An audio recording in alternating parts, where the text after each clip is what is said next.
أنا ناشط سوداني سوري. فيكم مواطن؟ قولوا خير يا جماعة.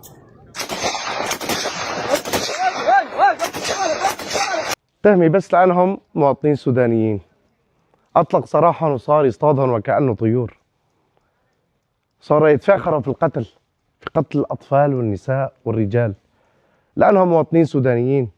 أمهات حاضنين أطفالهم، إرهابهم بعدين قتلهم. كل هذا من الدعم السريع وبسبب منجم ذهب. عم يقاتلوا الدولة والشعب من شان ذهب ومن شان مال ومن شان أرض. عم يقتلوا المسلمين بالفاشر بعد حصار 18 شهر.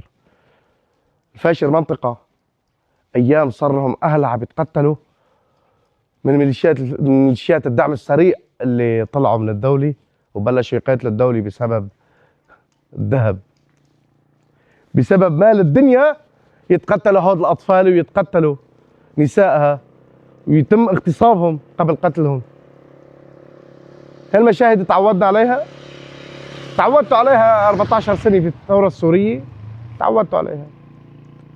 يا ما نادينا، يا ما نادينا الدول ويا ما نادينا مجلس الأمن بس ليحط غطاء ساتر بيننا وبين طيران النظام، ولكن ما كان في أمل.